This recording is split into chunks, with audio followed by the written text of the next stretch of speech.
नमस्कार, स्वागत है आप सभी का बीपीएससी टीआरई 3 एंड 4 को लेकर के यहाँ पर बड़ी खबर है। सबसे पहले आप सभी को बता दें, बीपीएससी टीआरई 4 में 1.5 लाख पदों पर नई भर्ती के लिए घोषणा की जा चुकी है और टीआरई 3 में कुछ सीटें ऐड होने जा रही हैं, जो सीटें टीआरई 1 एंड 2 से खाली हुई हैं।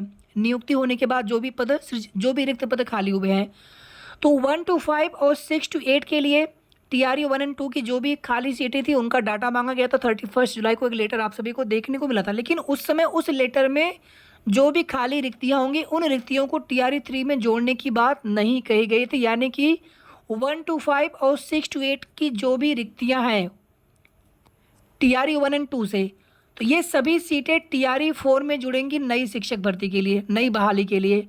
और 9 to 10 और 11 to 12 के लिए जो भी टीआरई 1 एंड 2 में रिक्तियां खाली हो सीटें हो रही थी, वो सभी की सभी सीटें टीआरई 3 में जुड़ेंगी, ऐसा उस लेटर में भी स्पष्ट रूप से लिखा गया था। तो क्यों 9 to 10 और 11 to 12 की सीटें टीआरई 3 में जुड़ेंगी और क्यों 1 to 5 और 6 to 8 की सीटें टीआरई 3 में नहीं जुड़ेंगी, तो आगे आप सभी को रीजन बताएंगे। इतना तो यहाँ पर तय हो चुका है कि 9 to 10 और 11 to 12 में कैटेगरी वाइज और विषयवार अभ्यर्थियों को फ़ायदा मिलेगा, बेनिफिट मिलेगा, कट ऑफ थोड़ी सी कम जाएगी सीटें जुड़ने की वजह से। लेकिन 1 to 5 और 6 to 8 में जितनी भी सीटें खाली हुई हैं टीआरई 1 एंड 2 से, वो सभी की सभी सीटें टीआरई 4 में जोड़ने जा रही हैं। तो टीआरई 4 में 1.5 लाख पदों पर नई शिक्षक बहाली के लिए घोषणा हो चुकी है। नोटिफिकेशन कब तक आ सकता है, टीआरई 3 का रिजल्ट कब तक आ सकता है, आंसर की कब तक आ सकती है। सबसे पहले आप सभी यहाँ पर देख सकते हैं 1 to 5 में टीआरई 1 एंड 2 से कितनी सीटें खाली हुई हैं जिलेवार, और इसी के साथ विषयवार आप यहाँ पर देख सकते हैं। और टोटल आप देखेंगे तो 11,039 सीटें खाली हो रही हैं। अगर ये सीटें टीआरई 3 में जुड़ जाते तो टीआरई 3 में ये सीटें जुड़ने से कट ऑफ बहुत नीचे आ जाता, लेकिन ये सीटें टीआरई 4 में जुड़ने जा रही हैं।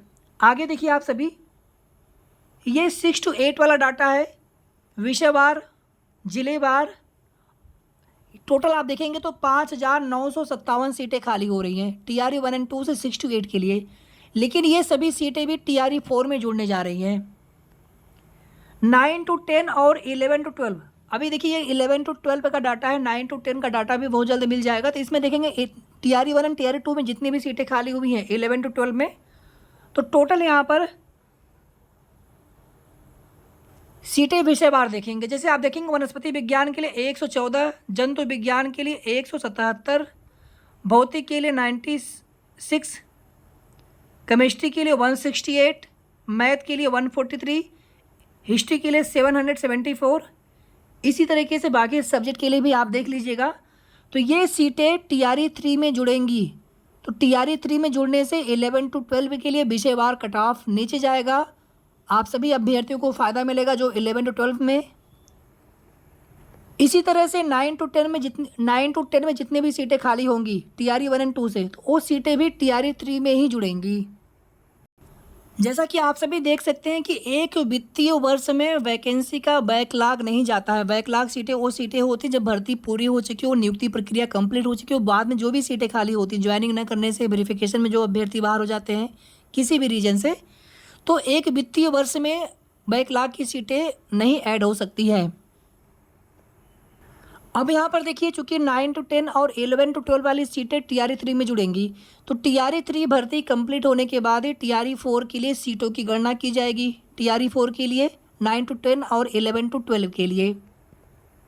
तो उम्मीद है आप सभी को समझ में आ गया होगा कि क्यों 1 to 5 और 6 to 8 की सीटें टीआरई 3 में नहीं जुड़ेंगी और क्यों 9 to 10 और 11 to 12 की सीटें टीआरई 4 में जुड़ेंगी। और टीआरई 4 का नोटिफिकेशन इतनी जल्दी नहीं आने वाला है, थोड़ा सा टाइम लगेगा। ये आज के न्यूज़पेपर के माध्यम से जानकारी दी गई थी कि तीसरे चरण की नियुक्ति में बढ़ेंगे अध्यापकों के पद, पहले और दूसरे चरण के रिक्त पदों को शामिल करने से बढ़ेंगी रिक्तियां। तो ये रिक्तियां 11 to 12 और 9 to 10 में बढ़ने जा रही है। 1 to 5 और 6 to 8 को कोई फ़ायदा नहीं होने वाला है। हाँ, इतना ज़रूर है कि 50% आरक्षण रोस्टर पर यूआर की कट ऑफ थोड़ी सी मेरिट डाउन रहेगी। इसके बाद देखिए आप सभी, बीपीएससी टीआरई 3 का सितंबर तक आएगा रिजल्ट। तो वही है, कुल मिलाकर के 10 से 15 सितंबर तक रिजल्ट जाता हुआ दिख रहा है। हालांकि अभी भी उम्मीद है कि 10 सितंबर के पहले रिजल्ट आ जाना चाहिए, लेकिन अभी आप देखेंगे अभी हाल ही फिलहाल में एक कोर्ट से फैसला आया हुआ है ताती समुदाय के लिए, इसको थोड़ा सा और देख लेते हैं। रोस्टर क्लियरेंस में देरी के कारण रिजल्ट लेट। ठीक है, पहला तो ये देरी का रीजन हो गया। दूसरा आप देखेंगे ताती समुदाय को अब ईबीसी कैटेगरी में वापस से डाला जाएगा। पहले इनको एससी कैटेगरी में डाल दिया गया था। अब जितनी भी भर्तियां भी होंगी तो अब सभी सीटें एससी कैटेगरी को वापस लौटानी पड़ेंगी। तो ताती को ईबीसी कैटेगरी में शामिल किया जाएगा। शामिल अभ्यर्थियों को सर्टिफिकेट करना होगा अपलोड। 27 अगस्त तक आंसर की आने की संभावना, यानी इन अभ्यर्थियों को, सबको नहीं, इन अभ्यर्थियों को अपने सर्टिफिकेट भी बनवा करके अपलोड करने पड़ेंगे। 27 अगस्त तक आंसर की आने की संभावना है। और इसके पहले पहले ओएमआर सीट, रिस्पॉन्स सीट दोबारा से साइट पर आप सभी को देखने को मिलना चाहिए। देखिए यहाँ पर एक मामला और भी है बीपीएससी टीआरई 1 में, क्योंकि सप्लीमेंट्री रिजल्ट कहीं पर आया नहीं, लेकिन यहाँ पर कंप्यूटर शिक्षकों की नियुक्ति को लेकर के एक याचिका दायर हुई थी। इसमें कोर्ट ने राज्य सरकार से जवाब तलब किया है। कोर्ट ने 4 सप्ताह के भीतर सरकार को जवाबी हलफनामा दायर करने का दिया है आदेश। 8000 कंप्यूटर शिक्षकों में बड़े पैमाने पर गड़बड़ी का आरोप। विज्ञापन के अंतिम प्रकाशन के बाद 900 से ज़्यादा अभ्यर्थियों का हुआ चयन। विज्ञापन के लास्ट डेट के बाद डॉक्यूमेंट्स अपलोड करवाया गया था। तो उसी में जिनके डॉक्यूमेंट्स जो बाद में भी जिनकी एलिजिबिलिटी थी, यानी बाद में जिन्होंने योग्यता हासिल की थी, उन लोगों ने भी अपने डॉक्यूमेंट्स अपलोड कर दिए थे। 3 अक्टूबर के एस्टेट के घोषित रिजल्ट के सर्टिफिकेट को अभ्यर्थियों कर दिया अपलोड। सेम वही अपडेट आप यहां पर देख सकते हैं कि बीपीएससी टीआरई 1 रिजल्ट का मामला, रिजल्ट पर हाई कोर्ट ने उठाए सवाल, राज्य सरकार से न्यायालय ने किया जवाब तलब। सप्लीमेंट्री में भी गड़बड़ी का आरोप। और आप देखेंगे टीआरई 2 का रिजल्ट दोबारा से जारी करने की, मेरिट लिस्ट दोबारा से जारी करने की मांग अभ्यर्थियों ने बार बार की है। और कहीं ना कहीं आप देखेंगे टीआरई 2 में बड़े स्तर पर धांधली की शिकायतें आरोपियों ने, या फिर जिनके भी इस तरह के फर्जीवाड़ा में शामिल होने के जो भी संदेह थे, तो उसके आधार पर अभ्यर्थियों ने टीआरई 2 में दोबारा से रिजल्ट देने की मांग की थी। हालांकि जांच लगातार चल रही है। अगर आप में से कोई भी अभ्यर्थी रेलवे में टेक्नीशियन भर्ती में हो तो यहाँ पर देख सकते हैं पोस्ट बढ़ा दी गई है। बीपीएससी टीआरई 4.0 में बम्पर बहाली। टीआरई 4 में करीब 1.5 लाख पदों पर बहाली। तो टीआरई 4 का नोटिफिकेशन अक्टूबर या फिर अक्टूबर के बाद ही आप मान करके चलें, क्योंकि टीआरई 3 अभी कंप्लीट होगा। उसके बाद जो भी सीटें होंगी उनकी गणना की जाएगी, दोबारा से रोस्टर क्लियरेंस होगा।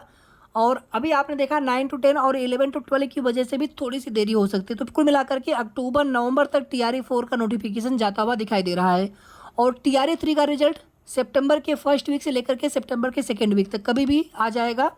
और फिलहाल में आंसर की को लेकर के जानकारी आप सभी को मिल चुकी है कि 27 अगस्त तक, और उसके पहले पहले रिस्पॉन्स शीट दोबारा से आ जाना चाहिए। बाकी जो अभी एक पहले जानकारी हमने आप सभी को दी थी कि 8 सितंबर तक रिजल्ट आ जाएगा टीआरई 3 का। तो ये कुल मिलाकर के महत्वपूर्ण अपडेट थी बीपीएससी टीआरई 3 एंड 4 को लेकर के। शेष आगे की जो भी ऑथेंटिक जानकारी मिलेगी, अपडेट होगी, आप सभी को समय समय पर उसकी अपडेट हम देते रहेंगे। तो अगर आपने अभी तक चैनल को सब्सक्राइब न किया हो तो ज़रूर सब्सक्राइब कर लीजिएगा। वीडियो को आप सभी प्लीज़ लाइक करके शेयर करना ना भूलें। धन्यवाद।